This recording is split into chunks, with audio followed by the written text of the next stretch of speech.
Vice President.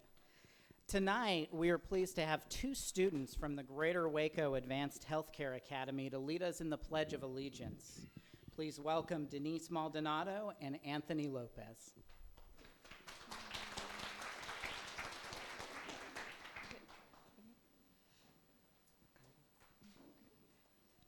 I pledge allegiance to the flag of the United States of America and to the republic for which it stands, one nation, under God, indivisible, with liberty and justice for all. Thank you, students. Dr. Kincannon, members of the board, would you please join me in front of the dais for tonight's special recognitions?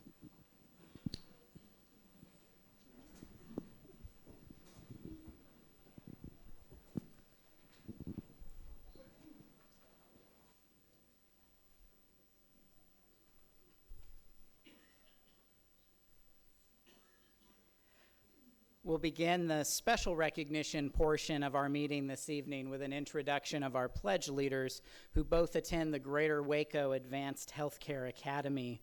Denise Maldonado is a senior, and her home campus is Waco High School. She says algebra and art are her favorite subjects. She enjoys playing soccer, art, and serving as an academy ambassador. After graduation, Denise wants to pursue a career as a child psychologist. Denise's mother, Jennifer Maldonado, has accompanied her here tonight. Ms. Maldonado, would you please stand so we can recognize you and thank you for sharing your daughter with us this evening?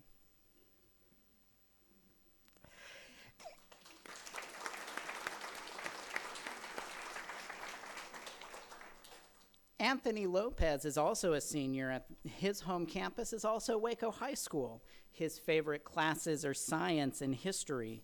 Anthony enjoys playing soccer and video games. Following high school, Anthony wants to pursue a career as a surgeon. Anthony's mother, Fenicia Lopez, has joined him this evening. Would you please stand so that we can thank you for raising such a wonderful son and sharing him with us?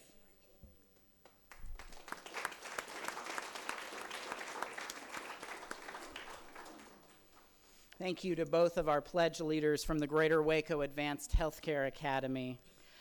Each year in October, the Extra Co Events Center becomes a major attraction for much of the city, with the Heart of Texas Fair and Rodeo bringing concerts, rodeo competitions, rides, and of course, fried fair food to the area.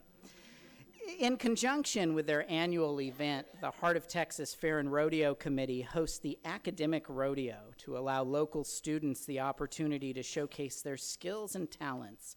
Events include a math bee, spelling bee, art and photography competitions, and PSA categories for magazine ads, TV commercials, newspaper articles, and radio commercials.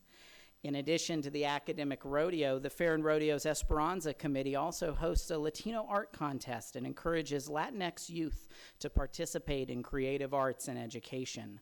Submissions for the Latino art contest depict the agricultural heritage and lifestyles of Spain, Portugal, the Caribbean, and Latin American countries. 12 Waco ISD students that you're about to meet this evening received recognition for their outstanding work in the 2019 Heart of Texas Fair and Rodeo's Academic Rodeo and Latino Art Contest. Please join me in recognizing first from Mountain View Elementary School, Rachel Maxwell, who placed third in the second grade spelling bee.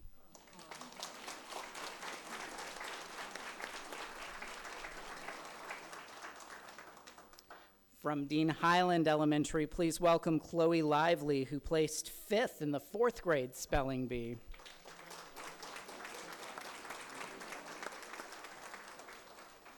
Our next student entered a TV commercial in the public service announcement contest. Please welcome Amy Camarena from Waco High School, who was the contest's reserve grand champion.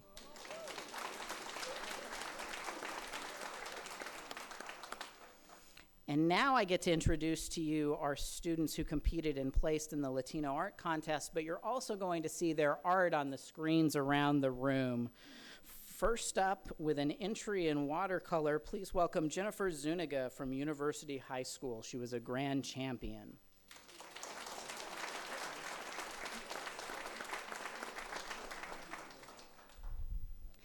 And with entry in the acrylic competition, please welcome Estefania Pisano from University High School, also the grand champion in that event.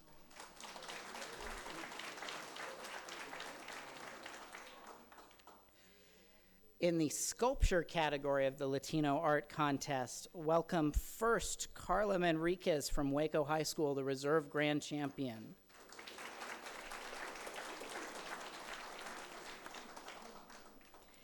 And also from Waco High School, the grand champion in the sculpture category, Briseida Turbiartes.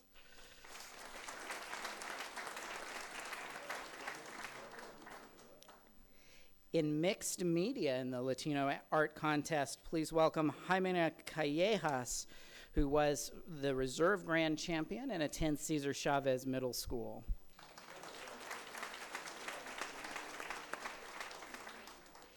And the grand champion in the mixed media category, David Mason from University High School.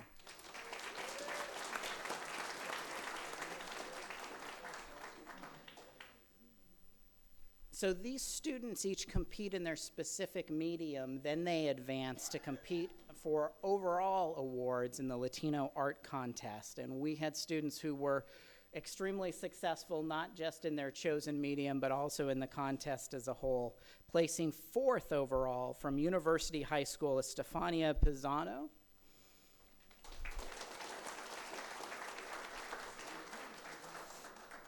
In third place overall from Waco High School, Carla Manriquez.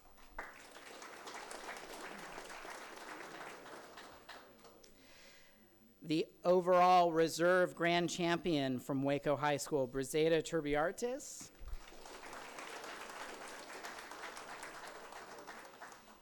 And the overall grand champion from University High School, Jennifer Zuniga.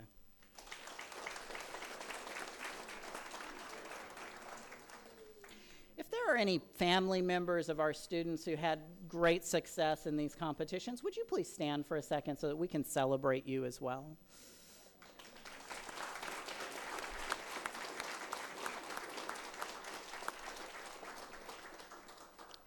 This evening, we'd also like to recognize and thank the teachers who work with these students each and every day to hone, encourage, and fine-tune their skills and talents.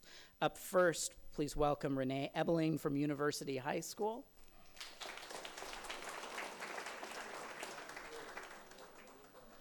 Next, Bonnie Holmstrom from Cesar Chavez Middle School.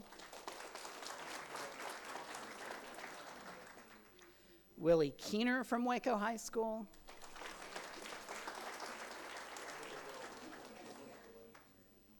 And finally, please welcome Shannon O'Neill, who teaches at Waco High School.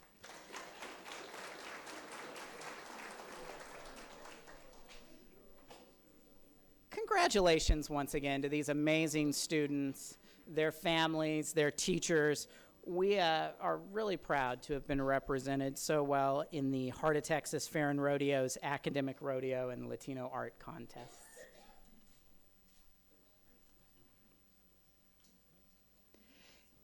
Each year in October, the American Federation of School Administrators, the National Association of Elementary School Principals, and the National Association of Secondary School Principals join forces to celebrate our nation's principals for their tireless dedication to their students and the schools they serve. During National Principals Month, schools and communities are asked to celebrate their principals, to use the hashtag #ThankAPrincipal, and to show appreciation for the leadership and impact on the lives of students that our principals have had. Waco ISD is proud to honor, thank, and celebrate our 26 principals and campus leaders for their dedication to our students. And we'll start tonight by celebrating some of our elementary school principals. Up first from Alta Vista Elementary School, Carmen Logan.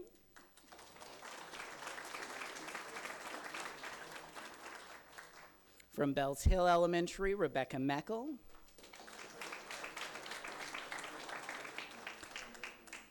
Julie Sapah was unable to join us this evening, but she leads Brook Avenue Elementary. From Cedar Ridge, please welcome Helen Smith.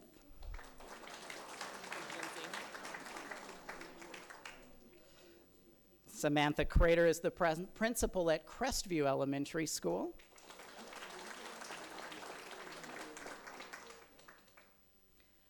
Tia Allen leads the Dean Highland campus.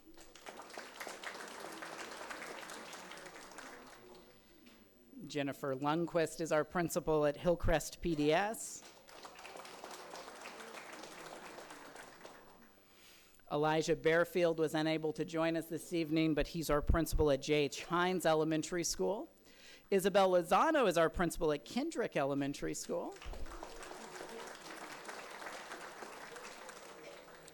Stephanie Tankersley is traveling with students on an amazing experience that Lake Air students take to New York City and unable to be with us this evening. Melissa Pritchard joins us from Mountain View Elementary School.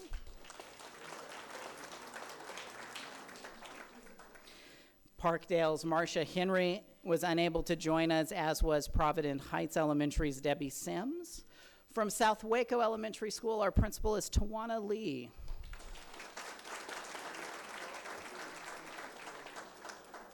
And we had one other elementary school principal who was unable to join us this evening. That's John Weeks from West Avenue. I think we'll pause for a moment to get a group picture of our elementary school principals who are here with us this evening, and then I get to introduce you to our outstanding group of secondary school leaders.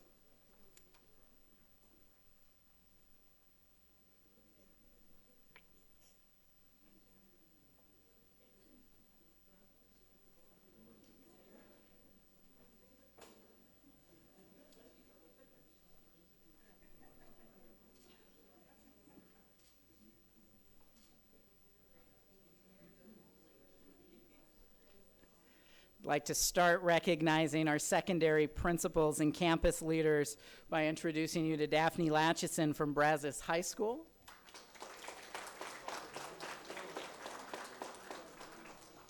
Alonzo McAdoo leads Cesar Chavez Middle School.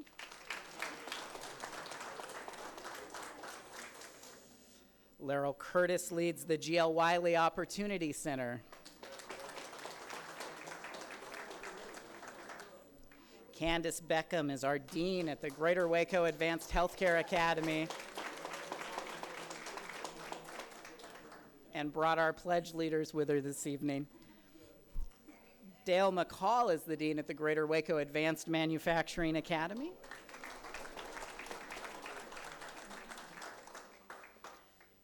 Philip Perry leads G.W. Carver Middle School.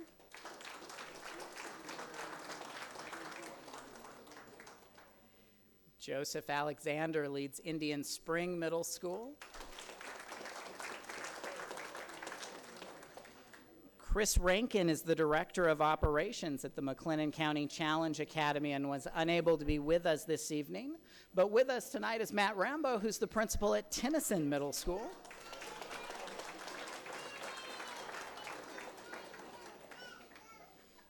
Our leader at University High School is Dr. Ricky Edison.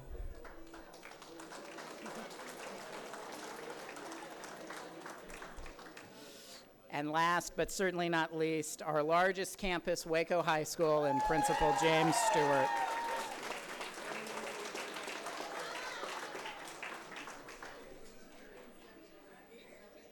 We'd love to get a group photo of our secondary principals this evening, too, please.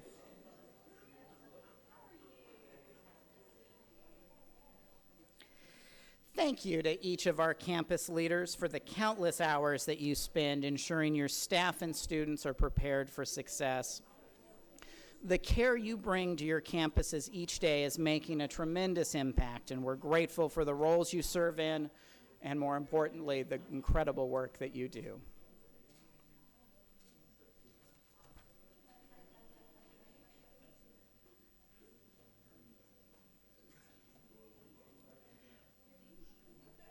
This month, we're introducing a new special recognition.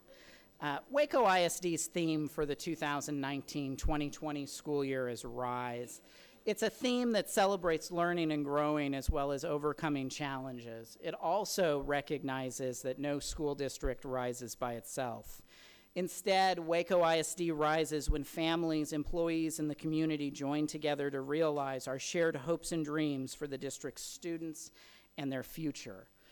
We're blessed to have scores of community partners who are deeply invested in the district's success and in our students' success. Each month, we're going to recognize a community partner making a difference for our students with the RISE Award for Outstanding Community Partners. And I'm incredibly excited that in October, we get to present the first award to Cameron Park Zoo.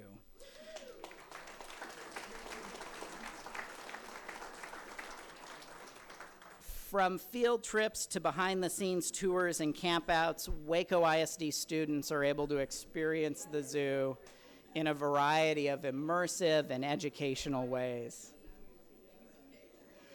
Cameron Park Zoo educators also bring resources from the zoo to our campuses, providing yet another engaging way for our students to learn.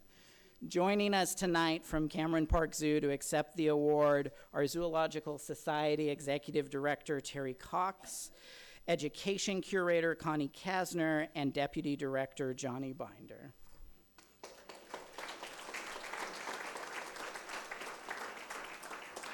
Thank you all for what you do for our students and our campuses. And with that, we conclude our special recognitions for tonight's meeting. Thank you.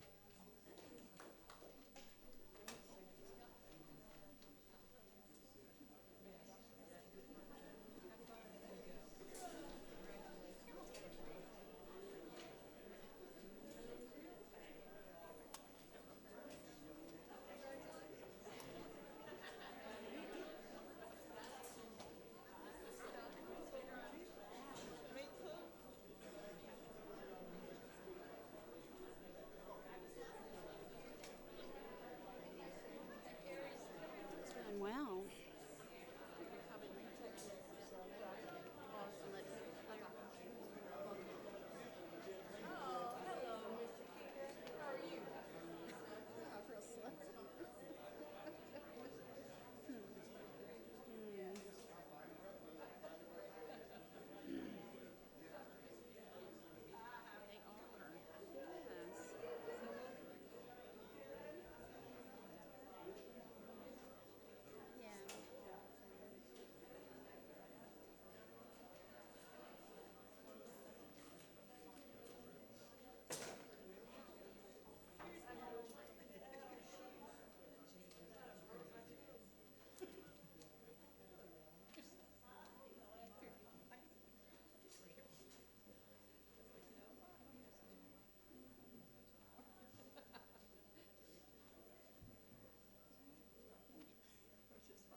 Okay, we'll proceed with our agenda this evening. I want to say thank you to all our students that received the special recognition this evening for their creativity and their work in those respective areas that they were recognized. Also want to take this opportunity to recognize and appreciate, as we've done, all our principals this evening for the work that they do each and every day on behalf of our students and the community that we live in. And certainly we want to recognize the Cameron Park Zoo for the RISE Award and the community partnership. We appreciate you all very much. So, thank you. At this time, we'll proceed to item 5, Superintendent's Report. Okay, I have a couple of items this evening. First is the PEAM snapshot, and that will be me, although Patrick Upmore here is responsible for all the great work behind this report. But tomorrow is the Texas Education Agency's official snapshot day, as I mentioned last month, and we will be submitting our district data as required to the state. And at this time, we have 14,912 students enrolled. That's 91 more students than last year. 90.2% of our students are economically disadvantaged compared to last year's submission of 76.9%. The number of students participating in CTE is up by about 2.2%, with 28.43% of our students enrolled in CTE courses. Thought that was interesting, and I do want to thank Patrick Upmore for his work to get us to this point for this submission. He has worked diligently, and from what I understand, has only been in the job a few months. But he has done a great job of ensuring the accuracy of the data, and we are grateful for his hard work. We also appreciate all of our campus principals and registrars who've paid special attention to our PEIMS coding over the last several weeks. I've heard that several times as I've been out and about. So would you join me in giving a round of applause to Patrick and all of our campuses? Appreciate it. And also related to the data that we're submitting to TEA is tomorrow's required submission of our high school counts for UIL for the reclassification process, which, as you know, occurs every 2 years. So tomorrow I will be submitting a count of 1,772 students for University High School, which confidently leaves us in UIL Class 5A, which is no change. In addition, I will submit a number of 2,234 students for Waco High School, which we do project will still be Class 6A. However, that number is very close to the UIL's current cutoff of 2,190. And that cutoff number may or may not change once the UIL goes through their process of redistricting or reclassification. And so they'll work through that process for the next couple of months before an official announcement is made and districts are formed. So we look forward to hearing from the UIL on that. And then this evening, I wanted to introduce some new personnel, but let me give you a little background before I do. So on November the 5th, which is a week from Tuesday, I will have been here for two full months already.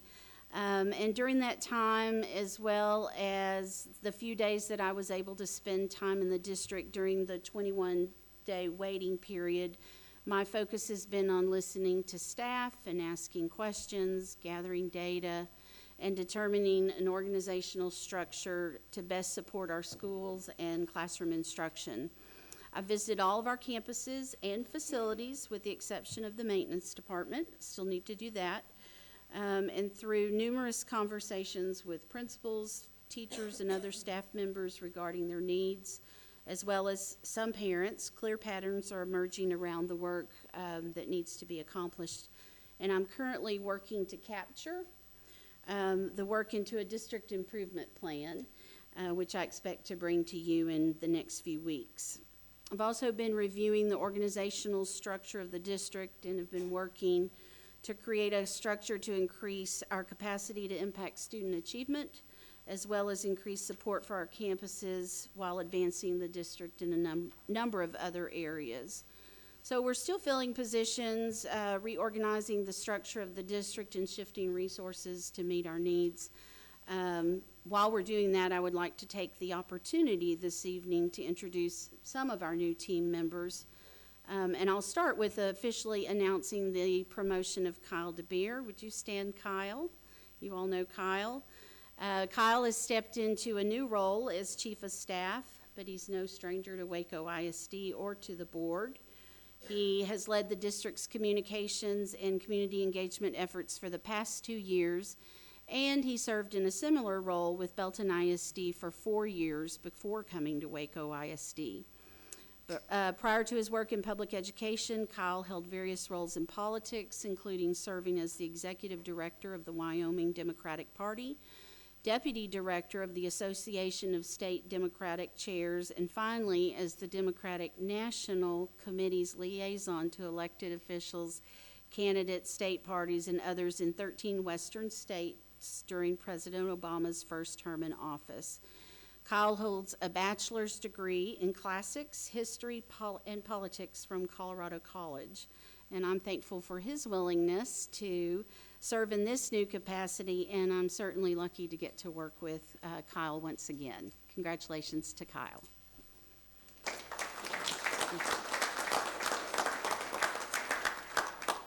Next, I would like to introduce Dr. Rhonda McWilliams. Would you stand, Rhonda?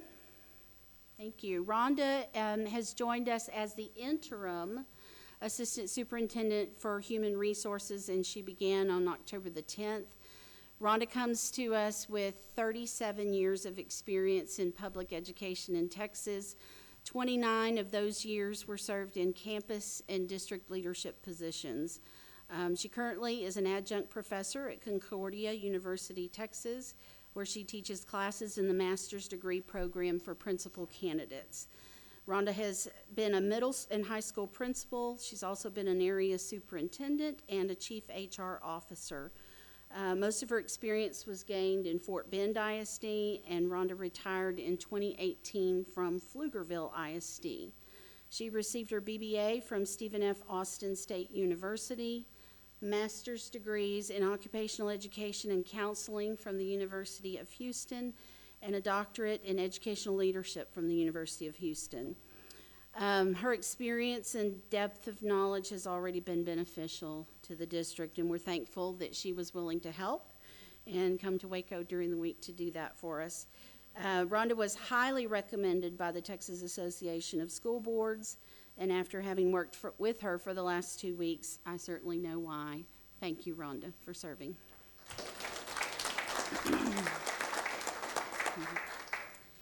Dina Kornblum has joined us as the Assistant Superintendent for Curriculum and Instruction, bringing 20 years of experience in public education to this role. Most recently, Dina has served as an Assistant Director and Superintendent and Campus Leadership Services with ESC Region 12 for the past 3 years. She spent 9 years as a classroom teacher in Temple and Belton ISDs, along with stints as a literacy coordinator in Temple and an elementary assistant principal, and director of literacy in Title III in Belton ISD. Dina holds a bachelor's degree in professional studies from the University of Mary Hardin Baylor, a master's in educational administration from Tarleton State University, and she's currently pursuing a doctorate in educational leadership at the University of Mary Hardin Baylor. I personally know Dina and value her level of expertise in early literacy and curriculum and instruction. We're fortunate that she was able to join the team, and she demonstrated her skill in a great way today at Cesar Chavez as we worked on instruction all day long with the campus team. Thank you, Dina, for joining us.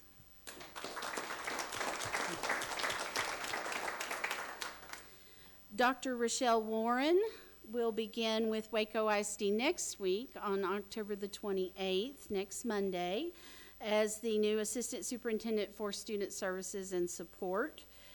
Rochelle served Pflugerville ISD as an assistant principal, a principal, director of secondary staffing, and director of professional learning. She then worked for the Anti-Defamation League for nearly 5 years, including serving as their education director before joining Belton ISD as the director of social emotional learning and multi-tiered systems of support. Rochelle received a bachelor's and master's degree from the University of Texas at Austin and a doctorate in educational administration from Texas A&M University. A little conflict there. And I'm pleased that she's joining us, and I know that her years of experience in public education combined with her talent and skills will be valuable for us as we strive to create safe and positive learning environments for our students. So welcome, Rochelle. Would you like to introduce your husband? Michael Warren is here with me this evening. He's going to be a package deal, the third member of our family. Our son Brandon is a senior at TCU and unable to travel. We are really looking forward to meeting the groups here. Great, thank you, Rochelle.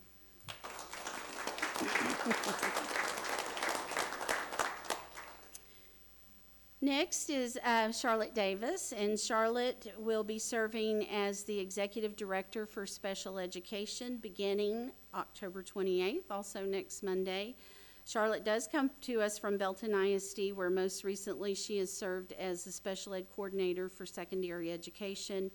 Prior to that, she was an educational diagnostician in Belton ISD and for the Bell County Cooperative for Exceptional Children, as well as an elementary classroom teacher in Temple ISD. Charlotte earned a bachelor's degree in interdisciplinary studies from Baylor University and a master's degree in educational psychology from the University of Mary Hardin-Baylor. And some of the staff has already had the opportunity to meet Charlotte, and I've already heard many positive comments from the staff about you. You might be interested to know that Charlotte did her student teaching at Dean Highland Elementary when she was a student at Baylor University some 28 years ago.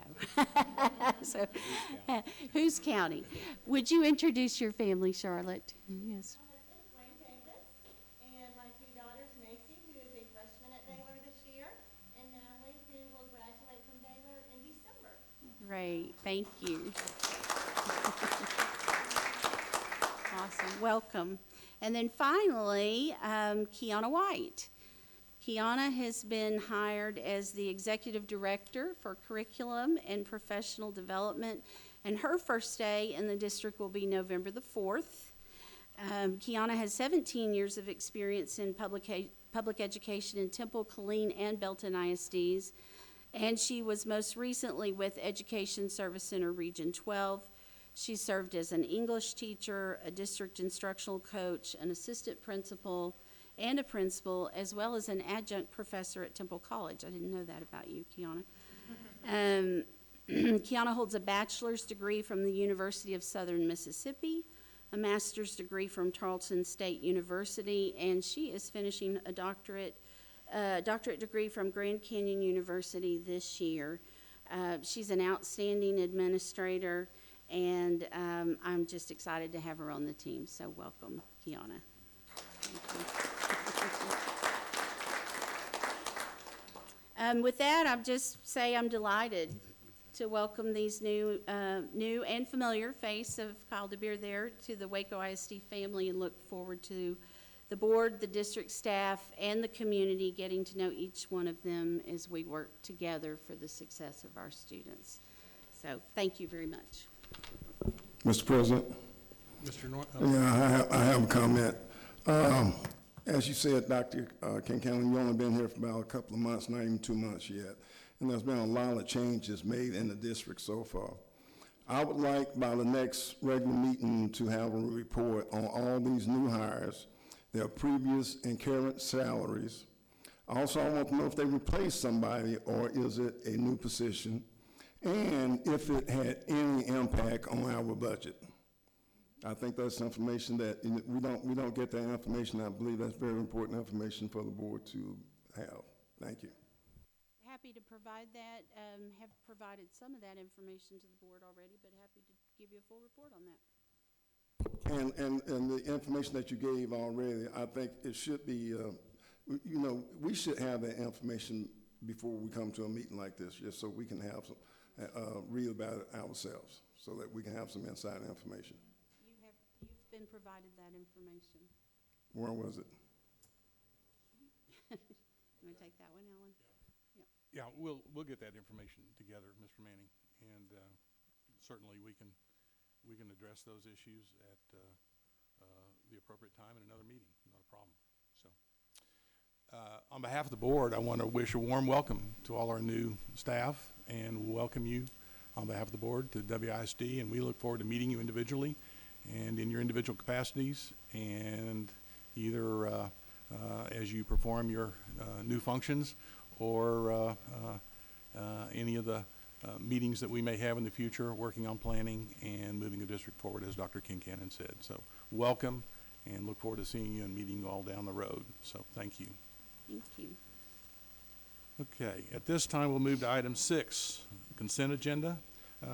I did not hear anyone from the board that requested an item to be removed from the consent agenda. So at this time, I'll entertain a motion to approve the consent agenda. I'll entertain a motion to approve the consent agenda. Thank you, Mr. Dupuy. Thank you, Mr. Manning, for the second. Any questions or comments? All those in favor of the motion, please signify by saying aye. Aye. Aye. Any opposed? Motion carries unanimously. All right. Moving forward then to review and discussion of the Cameron Park Zoo presentation. Mr. DeBeer. Thank you, Mr. Vice President. You already heard a little bit about the way that the Cameron Park Zoo is deeply embedded in what we do for students and making a difference on our campuses. I wanted to give you just a quick highlight of that partnership, and then some representatives from the zoo are going to be talking about their bond that's on the ballot now and what those changes would mean for our students if it's approved by voters. One of the biggest ways that we interact with the zoo is through field trips, and last year we had 16 campuses in the district who took a total of 27 trips to the zoo so that their students could have that experience of learning in a different environment, of seeing the animals up close and talking with the professionals from the zoo. But there's some other great opportunities. One is Zoo Mobile, and if you look at the 3 pictures on the left-hand column, that's Zoo Mobile at Kendrick Elementary School, where the zoo staff bring the zoo to our campuses so that students can have some of that hands-on, experiential, immersive learning in their own classrooms. But one of the coolest things that we do, I think by far, has to be the zoo snoozes. And that second column of pictures are students from Hillcrest PDS Elementary School. Each year in the spring, we have a group of 3rd graders from Hillcrest who get to go. They have a behind-the-scenes tour at the zoo. They talk with keepers and other members of the staff. And then they get to spend the night in that aquarium in the Brazos Valley or in the Brazos River exhibit. And it's just an incredible experience that really enriches their opportunity. So we're partnered with the zoo in a lot of different ways. They're enriching learning for our students, creating these immersive, engaging experiences. And we're excited for you to hear a little bit more about what might be in store. So to talk about what the bond considers and what that would mean for our students, we're joined tonight by 2 people you've already met briefly, Terry Cox, the Executive Director of the Zoological Society, and Connie Kasner, the Education Curator. Good evening. It's a pleasure to be here tonight to talk about some of the things we do at the zoo and our new expansion project. Cameron Park Zoo opened in 1993, and we currently have 1,628 animals. Some of you may remember that we opened with 56, so we've come a long way, baby. We have 70 exhibits on 52 acres in beautiful Cameron Park. The zoo operates under a management contract between the City of Waco and the Cameron Park Zoological and Botanical Society. Under the contract, the city manages the retail operations, the facilities and grounds, and animal management, and the Cameron Park Zoological and Botanical Society manages the development of new expansion projects, special events, fundraising, and animal conservation and enrichment programs. Cameron Park Zoo is accredited by the Association of Zoos and Aquariums. This is the organization that sets the standards for modern zoological facilities, and it is both the city and the society's responsibility to maintain our AZA accreditation standards. The zoo's mission is to promote conservation awareness and cultural enrichment through education and recreation, to be a survival center for native and exotic animal species, and an active community partner in economic development through tourism. Cameron Park Zoo is the 2nd most visited tourism attraction in Waco. Bonus points if you know the first. Most of you are well aware of our function as a tourism attraction, but some of you may not realize the impact the zoo has on education and global conservation. I think most of the people in here know what we impact education-wise. But Connie? Yep.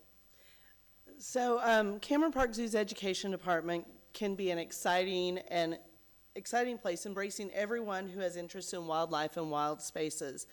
The Cameron Park Zoo Education Department provides both educational opportunities for ages pre-K through adult at both the zoo and in the community. The zoo is a place where families get involved in special activities, students are involved in interactive classes, teenagers are getting hands-on real science experience with zookeepers, youngsters sign up for special age-appropriate classes, and scout leaders can bring their scouts for a zoo snooze. When we did this presentation, we didn't have this news, but we do have a new partnership in 2020. We were invited by the Twin Cities PBS Media to work with them on Cerebro EDU. It's a window into the brain. This is a project funded by the National Institute of Health, providing Latino children between ages of 10 to 13 and their families with hands-on and fun programming focused on neuroscience and the brain. The zoo will have specially trained staff members presenting this program as one of our summer camp curriculums and a family fiesta at the zoo.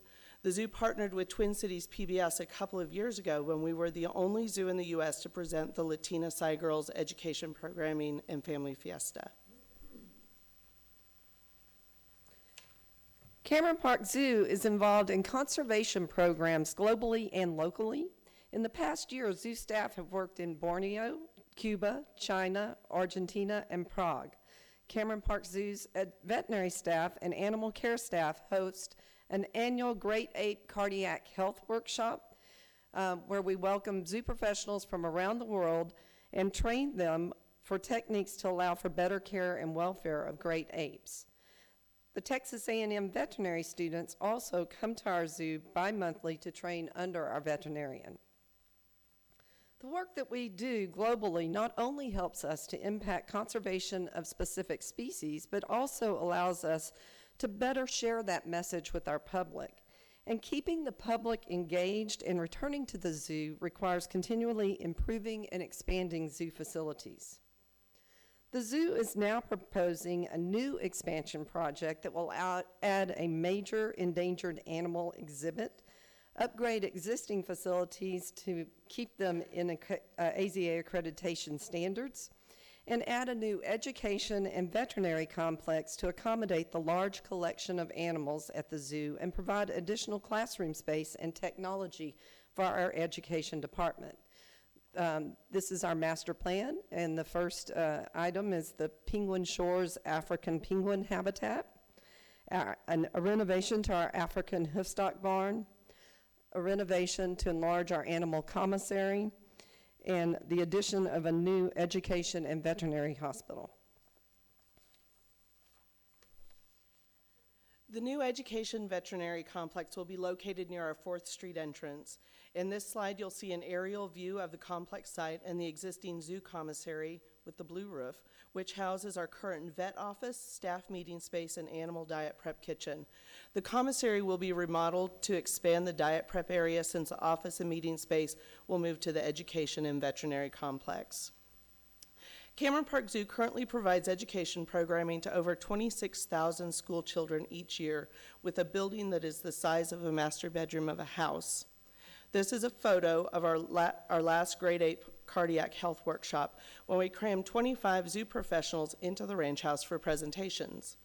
If schools book a formal education program at the zoo, it is necessary to limit the number of students per program to 25 or fewer if we are to use our current classroom. The new 17,000 square foot education complex will provide classrooms and facilities to greatly increase zoo education programming for our county and beyond. The new complex will utilize multimedia programs to allow our students to watch and be part of field research in other countries in our time zone, as well as allow us to host traveling exhibits and be a venue for scientific conferences. Because the veterinary hospital is adjacent to the education facility, students could have the ability to watch a live streaming veterinary procedure. This conceptual shows potential spaces for education programming. Examples are an assembly hall for large school groups, additional classrooms, and space for traveling exhibits. Each room will be equipped with advanced technology. And those of you that have brought students to the zoo during inclement weather know how valuable an indoor learning space would be. So it should be no surprise that penguins are one of the most popular exhibits at any zoo. African penguins are an endangered species that are part of the AZA SAFE program, Saving Animals from Extinction. African penguin populations have been on a major decline in the past few decades, with numbers dropping from 140,000 pairs in 1956 to less than 21,000 pairs today. We will have the ability to share with our visitors how specialized and beautiful penguins are, and to educate our visitors on their critical need for conservation as zoo guests meet the penguins up close and personal at the Penguin Encounter stage in the new Penguin Shores exhibit. And if you look at this aerial, the new penguin habitat will be located near our herpetarium. And just so that everyone knows, we're not bringing polar animals here. African penguins are a warm weather species whose range includes several rocky, semi-arid offshore islands along the coastlines of Namibia and South Africa. So we think they'll enjoy Central Texas weather. She gets to talk about penguins, and I get the project cost. The Education and Veterinary Complex is projected to cost $8.35 million. The penguin exhibit, $4.4 million. The Hoofdstadtborn, $375,000. The commissary remodel, $100,000, bringing it to a total of just over $13 million. We always build in a 10% cost escalation cost estimation contingency and a 5% conditions and constructability and compliance contingency. This is because we are, when we're planning these pro formas for expansion projects, planning down the road, and we all know that prices never drop, unfortunately. So it brings us to a total of $15,264,507. The Cameron Park Zoological Society were the lucky recipients of a $1 million donation from Carol and Dutch Schmidhauser that is being designated for the veterinary hospital. They allowed $500,000 to go towards brick and mortar and $500,000 towards equipment. The society has also raised $220,000 for the penguin exhibit.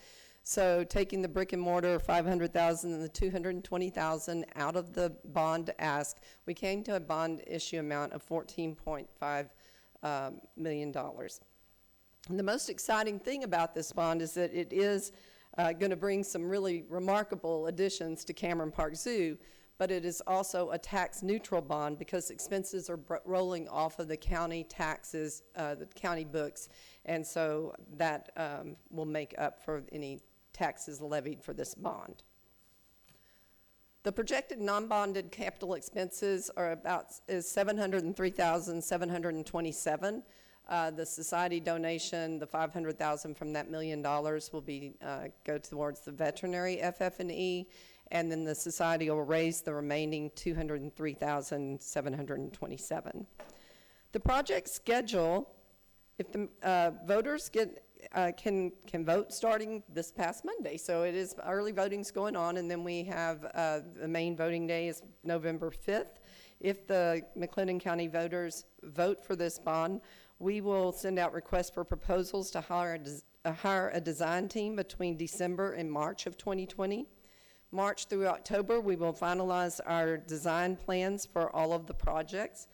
And we plan to bid this project in packages so that smaller contractors in our community would have the opportunity to bid on the Hoofdstadtbarn or the commissary renovation, while local contractors that have experience building schools or hospitals may bid on the education and veterinary complex. And the penguin exhibit would probably be more appealing to contractors that build zoos or theme parks. We hope for October 2020 to be the month that construction begins, and we expect the project to be completed by fall of 2021 or spring of 2022. Another exciting thing about this project is that visitor pathways will not be disturbed. All of the project can be accessed through our service roads, so we don't anticipate any disruption to our visitors enjoying our zoo. So in summary, Cameron Park Zoo must improve and expand to stay relevant. And capital improvements in zoos tend to have a very healthy economic impact on our communities. Cameron Park Zoo ranks as the second most visited tourism attraction in Waco, with over 360,000 guests last year and over 26,000 students participating in scheduled formal education programs. Cameron Park Zoo plays a key role in our county and around the world. All of this is made possible by because the people throughout our community really love our zoo. The proposed expansion project will make a tremendous positive impact on the zoo and our education community without any increase in property taxes. We appreciate you allowing us to come and visit with you today about this project, and if you have any questions at all, we'd be happy to answer them. Any questions? Let me just say, Ms. Cox and Ms. Kastner, thank you for your presentation. Thank you. I can't address the level of tourism attraction, but if you're not number one, I encourage all those that do visit number one to visit our Cameron Park Zoo. Yes. It'll be a special event for them to do, well worth their time. So you've got a wonderful project going there, and we wish you the best of luck and success on that project. Thank you very much. And we did bring a little swag over there. There's some grocery bags with penguins on them. If anybody wants one, please grab it on the way out. I was going to make just a brief comment, too, because my daughter participated in Zoo Crew for 3 or 4 years, and it's a marvelous educational experience for teenagers. And, of course, the zoo camps that Cameron Park Zoo offers are also. Thank you so much. Thank you so much. Okay, we'll move to item 8, review and discuss 2018 delinquent taxes annual report. And I'll ask Mr. Robert Myers and Rick Bostwick to step to the podium. Now we find out how through delinquent taxes we can as many of you know, I'm Rick Bostwick and this is Robert Myers, and collectively our firms collect your delinquent taxes.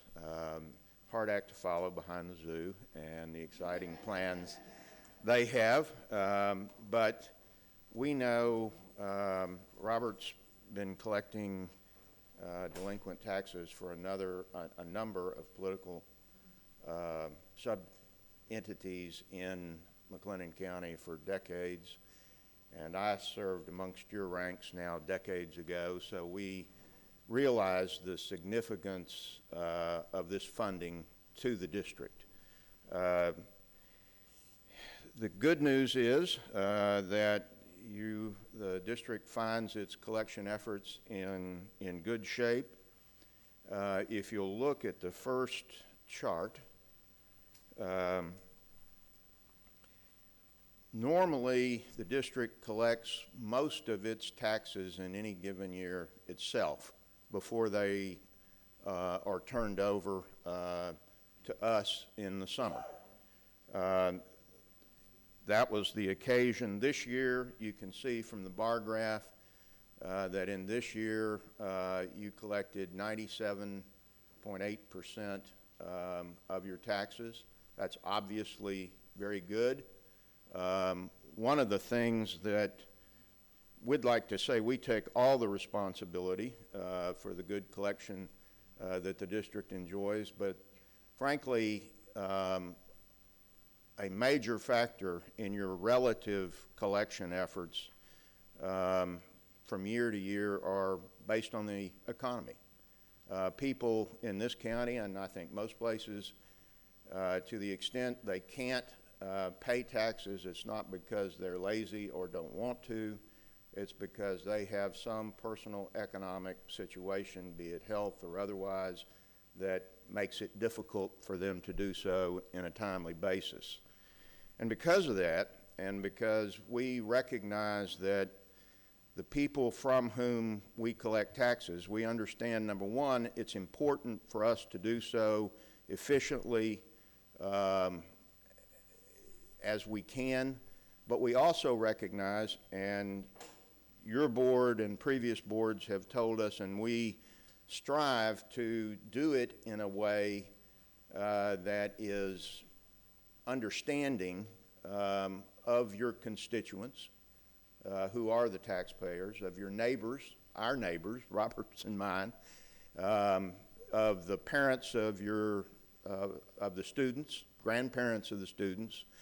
And so we understand and endeavor to deal with people responsibly, thoughtfully, and in a way that is appropriate. And we really do take that seriously.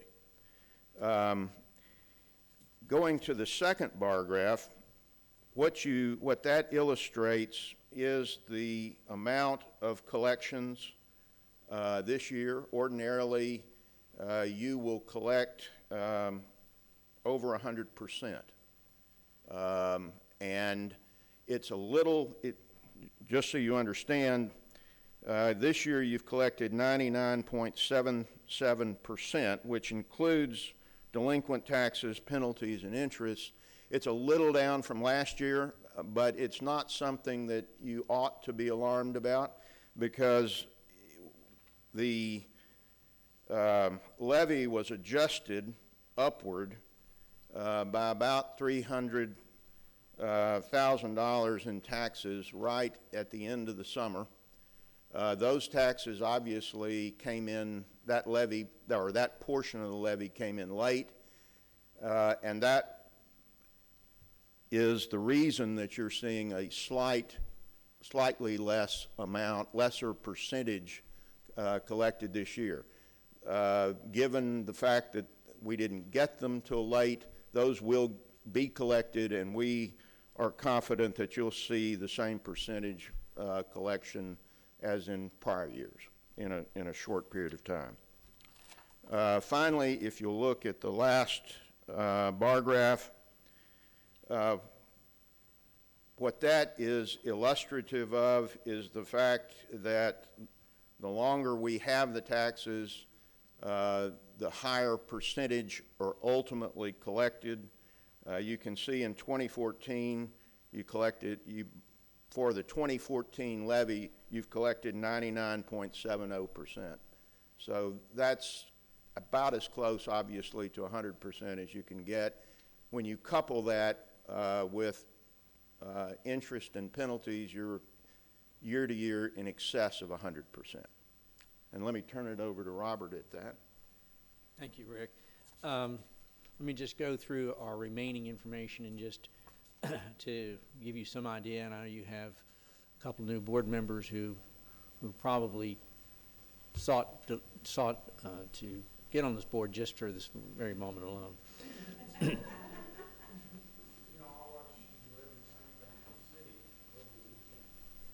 How are we doing?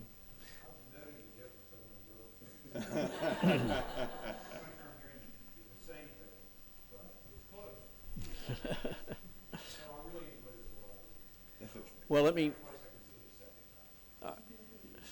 Is Kyle or somebody directing us on the? Am I supposed to do this up here? Oh, there we go. Okay. All right. Well, I know there's a remote up here. If you watch the city, it didn't work nearly as well as somebody behind us who's competent in this area. Thank you for having us. Anyway, these three pie charts represent the taxes that you turn over to us. And just for the couple of new members who are here, every year you levy taxes in October. They go delinquent in February. If they're unpaid in February, they're delinquent. You turn over the balance of those taxes to us in July. So each July you turn over to us your unpaid taxes from last year. In July of this year, July of 19, you turned over the unpaid taxes from 2018. That's the pie chart at the top of that chart that you're looking at now. And at that time, you turned over to us a little over $2 million. And in 3 months, we've collected about a third of that, or $700,000. The other two charts, the chart on the left is the chart, the tax, it represents the taxes you turned over to us in 2018, 15 months ago. And to date, we've collected 3/4 or 75% of those taxes. And the taxes for 2016, this time over 82% of those taxes are collected. So once you turn those taxes over to us, we immediately engage in working with your taxpayers to see what the problems are in getting those collected and reaching out to them by sending out letters and making phone calls. If you're in my office in Waco, there's a constant activity with talking to people. Many times they're in our office talking to us. We have a diverse workforce in our office. We're bilingual. I'm not bilingual, but our members of our workforce are. We talk to people, sit down and visit with them and see what the problem is as to preventing them from paying their taxes and reach out to them and work out suitable payment agreements. And we think we're very successful in getting those taxes paid through opening up a dialogue with your property owners. As Rick said, many of them members of our community, sometimes parents of your children, and we realize the importance to get the taxes collected for the district so you have the funds available to educate the kids, at the same time doing so in a manner that makes it work for everybody. We do take action if we need to take action to collect your taxes. There's a lot of accounts that you turn over to us. And the next chart shows just generally we send out notices throughout the year to notify your taxpayers. In the last 12 months, over 10,000 letters. We do file lawsuits in seeking recovery of your taxes. We filed over 193 lawsuits, and we've recovered judgments and conduct tax sales, which properties are offered for sale. But at no time do we sell any property that anybody has any interest and ability to pay their taxes on, and we routinely seek out those opportunities to get them to pay their taxes before they come delinquent. In putting together I think the direction the district wants to follow and the type of collection activities we want, and the fact that we have a large staff in Waco, we're constantly working with your taxpayers. I think we've been able to achieve the balance of working with your property owners and achieving a high level of collections of your taxes. And we appreciate the opportunity to do so. And the last thing I want to say in our booklet is that the fees for our services are passed on 100% to the delinquent property owner, because when you turn your taxes over to us in July, you impose an additional penalty, and that goes to recover any costs that we have. So all the services we provide for the district, sending out notices, filing lawsuits, visiting with your folks, there's no cost to the district, no out-of-pocket expenses. It's passed on directly. When we recover the taxes and penalties and interest due the district, we likewise collect the fees due our firm. And so that's the first time you're going to get the lawyer to work for you at a very low cost. That doesn't happen all the time. So again, we appreciate the opportunity to work with you, and glad to answer any questions you may have. Any questions? Let me just say, my experience has been over the years that the work that you do, collection of delinquent taxes, enables us to perform the tasks that we do at the campus level, the administrative level, and we appreciate all the work you do, especially delivering such consistent performance and results on behalf of our district and the taxpayers. And you do so with such efficiency and professionalism that we thank you for the relationship that you continue to perform and do on behalf of the district. We enjoy your report and all the numbers you present, and all the data looks good. And we understand the work that you put into it in a very professional context. So thank you. Thank you, Mr. Sykes. I'd also like to say I appreciate the care and concern that with which you do this work. I think it's of importance that we realize that these are our neighbors, these are families in our district, and so I just, you all are efficient but yet you take great care and concern for our constituents and the people in this city, and I think I really appreciate that and the way that you go about it. So thank you so much. Thank you. We appreciate that. Thank you. Okay.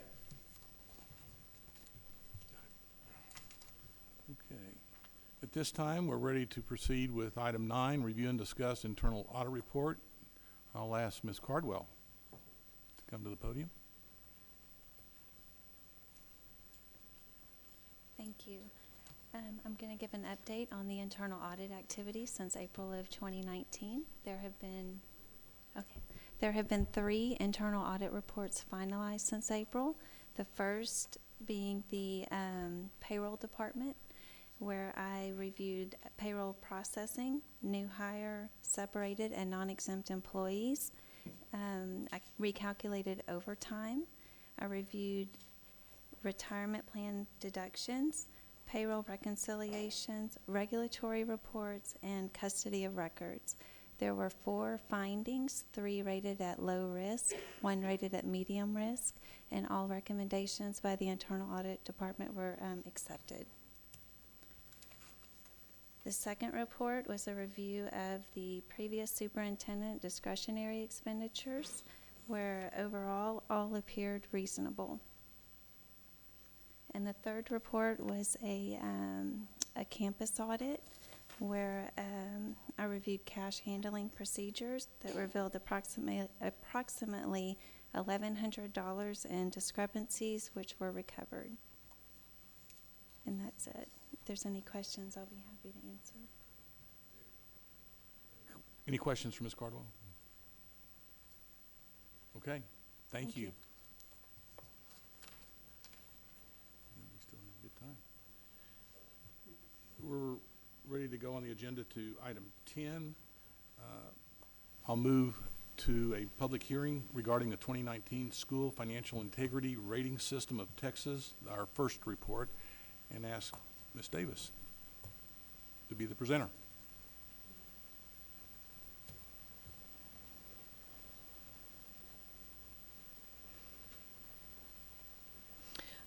Yes, annually, we are required to have a public hearing on what is known as the School First Report.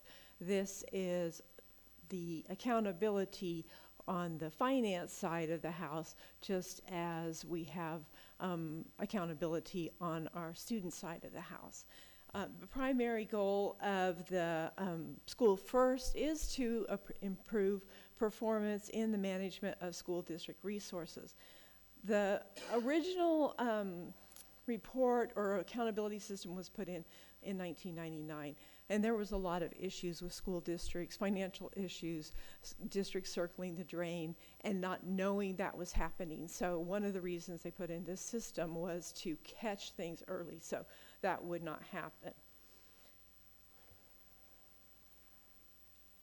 Okay, there we go.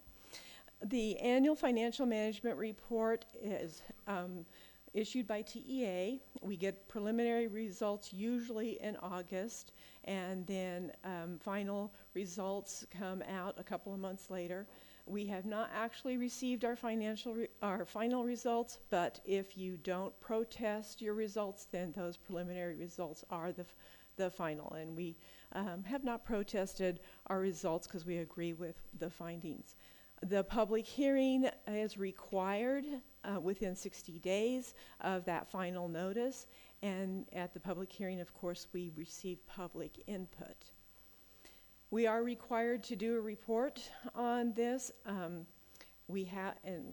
have a copy is in your packet, and we have copies available for the public if they are interested in something that will put them to sleep at night.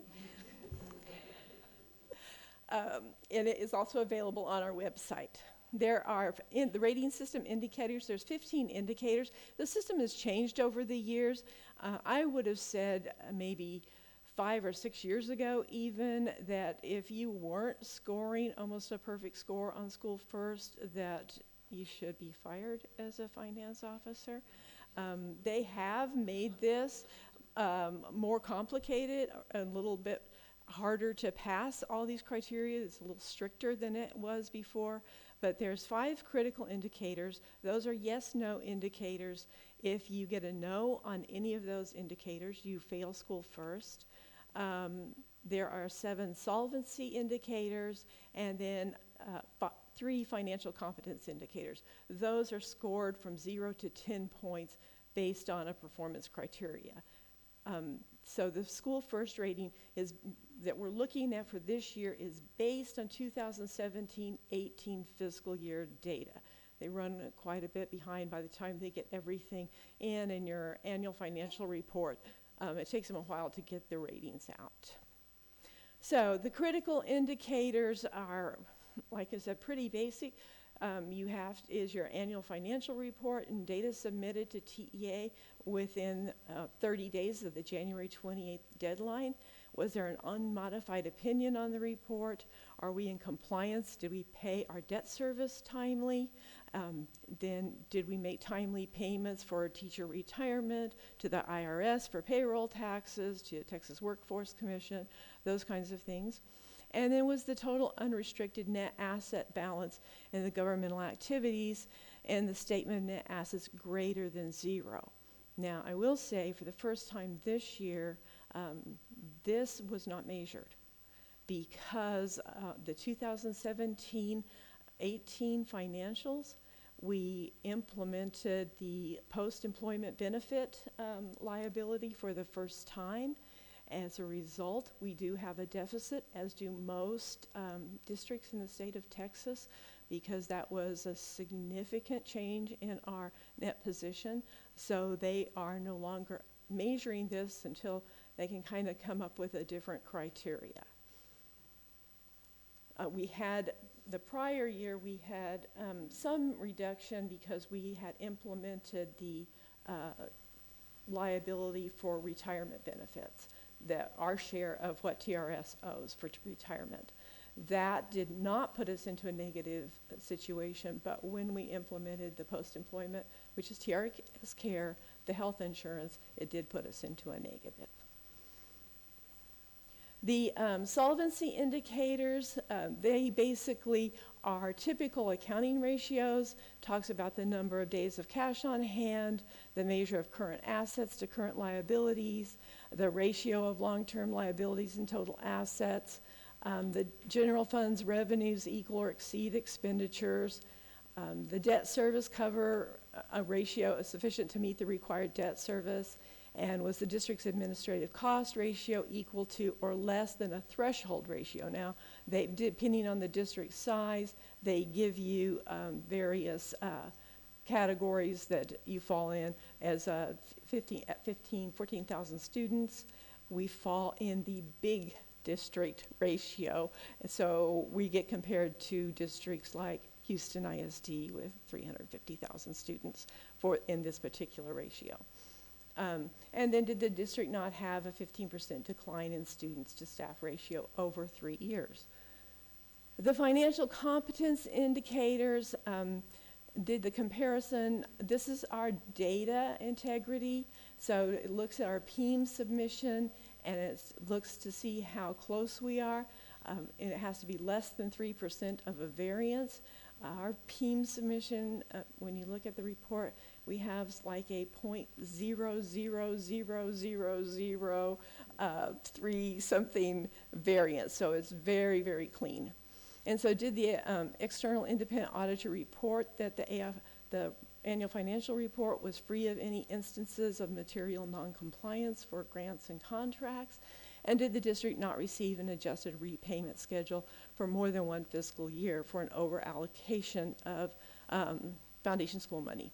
So, and that results in a financial hardship. We have passed all of the indicators. We have lost points on 2 indicators, and we'll talk about those in just a minute.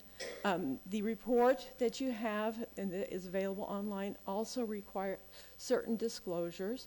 One is the copy of the current superintendent's contract. Even though the data is for a couple years ago, it's the current contract. And then a schedule of lodging, meals, travel, and other reimbursements to the superintendent and board for that year. The schedule of outside compensation paid to the superintendent. A schedule of gifts with an aggregate value in excess of $100 to the superintendent and board. And the schedule of business transactions between board members and the district. So as I said, those are all available in the booklet that is available here or online. The ratings, A is superior, B is above standard, C meets standard, and F is substandard achievement. You can be not rated if your data is so bad that TEA cannot measure those categories. If that happens, you can have TEA sanctions. You can be assigned a financial monitor or master or have an accreditation visit. So the district again has an A superior. We scored 96 out of 100 points. Repeat of last year, we lost 2 points in the same 2 categories we did last year. The first is the ratio of long-term liabilities to total assets. Now there was improvement in this area. As you see, we fall in 8 points, which is between 60 and 70%. Last year, we lost 2 points, as I said. The district's ratio was 0.6887. It improved a little bit this year, so it's 0.6504 as we're paying down debt. That has improved. The other category that we always lose points in is the administrative cost ratio, although this one did improve quite a bit this year. The administrative cost ratio last year was 9.37, and this year it was 8.62. As you can see, we fall again in that 8-point category, kind of right in the middle there. So there has been, as I said, there has been an improvement in there. We can't exceed more than 11%. So that's our report for this year. As I said, you have a copy of the full report that tells what each of the criteria, how we scored, and how that compared to last year. And if you have any questions, I'll be happy to answer them. Thank you, Ms. Davis. At this time, this is a public hearing, so if anyone that have joined us this evening would like to step forward and make a comment, we would ask you to do so. Okay. Ms. Davis, thank you for your presentation and congratulations on the superior rating. We appreciate all the work that you do. We know it's only a challenge, becoming an increasing challenge every year. But thank you for that superior rating and all the work that you do and your staff as well. So at this time, I'll close the public hearing and move to item 11, announcements, and we'll ask Mr. DeBeer to reapproach. Thank you again, Mr. Vice President. The first thing that I would like to announce tonight is really more of an introduction, and that's that I would like to introduce you to Mr. Manning's new great-granddaughter. I believe we have a picture to share of her, and if there's anything that you would like to add as a very proud new she's up to 8 pounds now.